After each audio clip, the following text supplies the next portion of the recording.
आज की डेट में मोबाइल कितना महत्वपूर्ण है, खास तौर पे छोटे छोटे बच्चे यूज कर रहे हैं सब कुछ, इस पे क्या सजेशन देना चाहेंगी? ये हमारा कार्यक्रम जो था ये मोस्टली हमारे पेरेंट्स के लिए समर्पित था। मैं सिर्फ अभिभावक को यही कहूंगी कि आप अपने बच्चों पे पूरा ध्यान दे दीजिए, हर तरीके से ध्यान दीजिए जो आगे चल करके आपके संस्कारों का निर्माण करे। इस वक्त हम लोग मौजूद हैं ब्राइट करियर स्कूल की न्यू हैदरगंज ब्रांच के वार्षिकोत्सव में। इस एनुअल फंक्शन में बहुत सारे जो है वो सांस्कृतिक कार्यक्रम होने हैं। कई बच्चों को जो है उनकी परफॉर्मेंस के लिए प्राइज भी दिए जाएंगे, उनको अवार्ड से भी सम्मानित किया जाएगा, वहीं उनके माता पिताओं को भी आज सम्मान मिलेगा। और इसमें मुख्य अतिथि के तौर पे उत्तर प्रदेश के उप मुख्यमंत्री ब्रजेश पाठक जी की पत्नी समाज सेविका नम्रता पाठक पहुंच रही हैं। क्या क्या इसमें होने वाला है आप देखिए इस स्टोरी में। गंगा जमनी तहजीब से सराबोर भव्य वार्षिकोत्सव में बच्चों ने रंगारंग कार्यक्रम पेश किए और यूपी बोर्ड के मेधावी छात्रों को भी पुरस्कृत किया गया। बताते चले कि 8 दिसंबर 2024 के रविवार को प्रदेश की राजधानी लखनऊ के न्यू हैदरगंज स्थित ब्राइट करियर स्कूल के गंगा जमनी तहजीब से सराबोर भव्य वार्षिकोत्सव में बच्चों की रंगारंग सांस्कृतिक प्रस्तुतियों ने अभिभावकों और अतिथियों का मन मोह लिया। इस दौरान यूपी बोर्ड की मेरिट सूची में स्थान पाने वाले व विद्यालय स्तर पर उच्च अंक प्राप्त करने वाले 11 बच्चों को पुरस्कृत किया गया। विद्यालय के समीप एक निजी रिजॉर्ट में कार्यक्रम की शुरुआत स्वर देवी की उपासना से हुई। सबसे पहले इस वार्षिकोत्सव के कार्यक्रम की मुख्य अतिथि उप मुख्यमंत्री ब्रजेश पाठक की पत्नी व समाज सेविका नम्रता पाठक ने दीप प्रज्वलन कर किया। मुख्य अतिथि ने यूपी बोर्ड में अपनी मेधा का परचम लहराने वाले हाई स्कूल और इंटर के विद्यार्थी सुरभि, तंजीला, इशिता यादव, शुभम, सकीना, श्रेया, विवेक, खुशी, गुनगुन, इजना खान और समरीन को पुरस्कार दिया। सांस्कृतिक कार्यक्रमों के क्रम में नर्सरी कक्षा के नन्हे मुन्ने बच्चों ने छोटा बच्चा जान के मुझको गीत पर मोहक नृत्य पेश किया। छठी कक्षा के बच्चों ने सर्वधर्म प्रार्थना के जरिए एकता का संदेश दिया। कक्षा 3 के बच्चों ने गीत और भावपूर्ण नृत्य से मोबाइल फोन से लोगों का लगाव और उसके दुष्प्रभाव बताए। रिश्तों से ज्यादा वक्त हम अब अपने फोन को देते हैं। चौथी कक्षा के बच्चों ने पंजाबी गीत पर भांगड़ा नाच से दर्शकों का जमकर मनोरंजन किया। 5वीं कक्षा के बच्चों ने कव्वाली से माहौल में लखनवी छटा बिखेर दी। प्रबंधिका रंजना द्विवेदी ने विद्यालय स्तर पर उच्च अंक हासिल करने वाले करीब 2 दर्जन से अधिक बच्चों को पुरस्कार देकर उनके उज्जवल भविष्य की कामना की।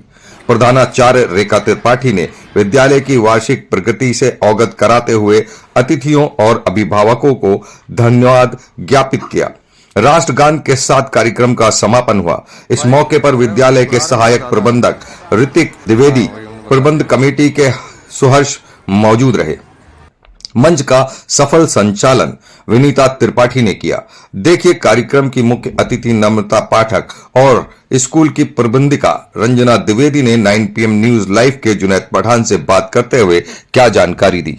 इस वक्त हम लोग जो है मौजूद हैं ब्राइट करियर कॉलेज में और यहाँ पे आज एक बड़ा कार्यक्रम था, एनुअल फंक्शन था। बच्चों को प्रोत्साहित करने के लिए साल में एक बार कॉलेज इस तरीके के फंक्शन रखता है। हमारे साथ इस वक्त एक बड़ी समाज सेविका है, उप मुख्यमंत्री जो है ब्रजेश पाठक जी की पत्नी हमारे साथ है नम्रता जी। नम्रता जी, इस टाइम जो कार्यक्रम हुआ है किस तरह का आज कार्यक्रम था एनुअल फंक्शन में और बच्चों को जो एक्साइटमेंट है उसको देख के कैसा लगा? देखिए, एनुअल फंक्शन तो हम कहेंगे इसको, पर हम इसको कहेंगे वार्षिक महोत्सव। ये उत्सव नहीं, एक महोत्सव था। यहाँ की श्रीमती रंजना द्विवेदी जी और उनकी प्रिंसिपल और यहाँ की टीचर्स ने मिलकर के बच्चों को बहुत अच्छा तैयार करा। जब बच्चों को ये लोग साल भर पढ़ाते हैं, उनको गढ़ते हैं, उनको मढ़ते हैं, उनको तैयार करते हैं, उस साल में एक दिन बच्चे अपने एक्टिविटीज, अपनी परफॉर्मेंस दिखाते हैं। इसके लिए मेरा सौभाग्य माननीय पाठक जी को आना था, पर यह सौभाग्य मुझे मिला। इसके लिए मैं तहे दिल से आपको बधाई देना चाहती हूँ। स्कूल बहुत अच्छा है।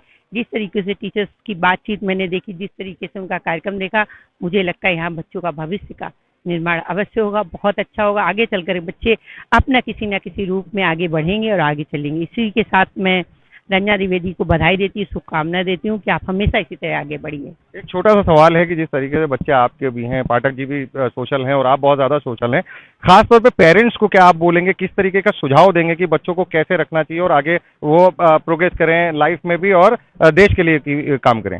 देखिए, अगर आप हमारे लिए कहेंगे तो मैं अपने लिए मैं यही कहूँगी कि पाठक जी ने शुरू से ही राजनीति की है। पहले सर्वप्रथम वो 2004 में सांसद थे, फिर राज्यसभा सांसद थे, उसके बाद वो कैबिनेट मिनिस्टर हुए, फिर इस समय उप मुख्यमंत्री। उन्होंने हमेशा शुरू से राजनीति की। मैंने अपने बच्चों को बहुत ही हिसाब से पढ़ाया, बाहर पढ़ाया, बोर्डिंग में भी पढ़ाया बच्चों को, फिर मैंने लखनऊ में पढ़ाया।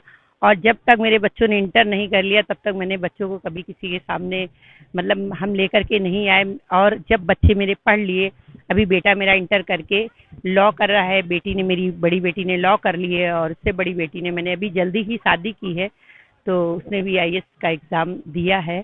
और इस तरीके से बच्चों ने बड़ी मेहनत से पढ़ा है। तो हम यही कहेंगे कि बच्चों को आप लोग रोक टोक ना करके खाली उनको ध्यान में रखिए, उनकी छोटी सी छोटी ज़रूरत जो महत्वपूर्ण है उनको पूरी करिए। और आप देखिए आपका बच्चा क्या चाहता है। अक्सर माँ बाप क्या करते हैं, बच्चों को झिड़क देते हैं, डांट देते हैं, हर चीज़ में रोक टोक करते हैं, पर वो ये नहीं समझ पाते कि बच्चों को किस तरीके से आगे बढ़ाना है। मुझे लगता है अगर माता पिता ने अपने बच्चों को अभी से ध्यान दे दिया तो आगे चल करके उनको ये विडंबना नहीं झेलना पड़ेगा कि मेरे बेटे मेरी बेटियां कहीं से भी कम पढ़ गई हैं या कहीं से संस्कार कम है।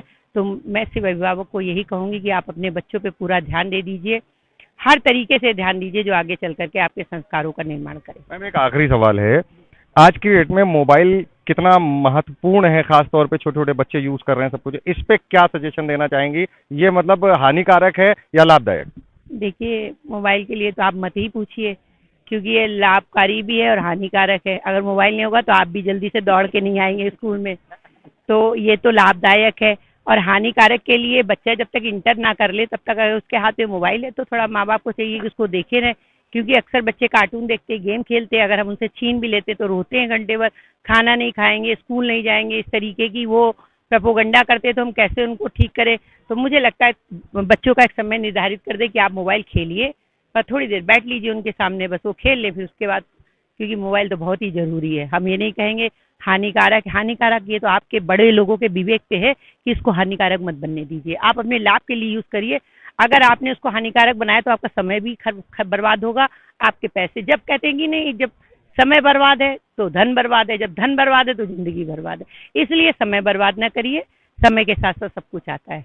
Thank you. आप देख रहे थे नम्रता पाठक जी हमारे साथ थी, उन्होंने जिस तरीके से बताया है अभी हम उसको लेकर के खास तौर पे बात करेंगे। हमारे साथ इस वक्त ब्राइट करियर कॉलेज की मैनेजर हैं रंजना द्विवेदी जी, उनसे बात कर लेते हैं।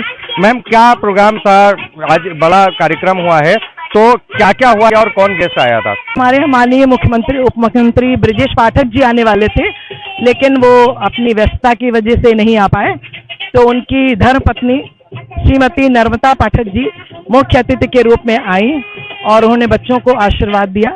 और ये हमारा कार्यक्रम जो था ये मोस्टली हमारे पेरेंट्स के लिए समर्पित था कि बच्चों और पेरेंट्स के बीच में क्या ट्रेनिंग होनी चाहिए, और मैनेजमेंट और स्टूडेंट्स और टीचर्स और गार्जियंस के बीच में क्या बॉन्डिंग होनी चाहिए।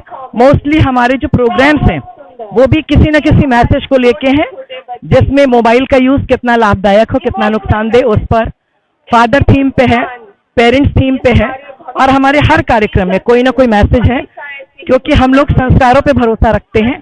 तो बच्चा घर से लेकर विद्यालय तक संस्कारों से युक्त हो, ऐसा हमारा उद्देश्य है। और इस कार्यक्रम में हमने इस उद्देश्य को लेकर हर कार्यक्रम बच्चों के द्वारा प्रस्तुत किया है। क्या सजेशन रहेगा माँ बाप को खास तौर पे कि वो बच्चों के साथ कैसा व्यवहार करें कि बच्चे एक्साइटमेंट उनके अंदर पैदा और वो स्कूल आए और पढ़ाई करें और देश का नाम रोशन करें? कोई जरूरी नहीं कि बच्चे पुस्तकीय ज्ञान लेकर ही आगे बढ़ सकते हैं। आगे बढ़ने के लिए बहुत सारे फील्ड होते हैं, जिसमें स्पोर्ट्स भी होते हैं, कल्चरल एक्टिविटीज भी होती हैं, और ईश्वर ने हर बच्चे को कोई ना कोई प्रतिभा अवश्य दी है। तो इन विद्यालय के कार्यक्रमों के माध्यम से हमें ये पता चल पाता है कि हमारे बच्चे में क्या प्रतिभा है, जो अकेले घर में हम नहीं पता कर पाते हैं। तो मेरा सभी अभिभावकों से यही निवेदन है कि बच्चों के ऑल राउंड डेवलपमेंट के लिए और उसमें क्या प्रतिभा है, ये जानने के लिए विद्यालय के हर कार्यक्रम में बच्चे को पार्टिसिपेट करने के लिए अवश्य प्रेरित करें और सहयोग करें। आप देख रहे थे रंजना द्विवेदी हमारे साथ थी और उन्होंने जिस तरीके से बताया कि कैसे बच्चों में जो है वो एक्साइटमेंट भरा जाए। एजुकेशन पुस्तक ही नहीं बल्कि उनको एक कंप्लीट बनाना चाहिए, ऑलराउंडर बनाना चाहिए, जिसके बाद वो बच्चे देश के लिए कुछ ना कुछ करते हैं और अपने परिवार के लिए। कैमरा पर्सन चंदन गुप्ता के साथ Junaid Pathan, 9 PM news live, Lucknow. 9 PM news, हम दिखाएंगे झूठ को सच का आईना। सच के लिए देखते रहिए 9 PM न्यूज।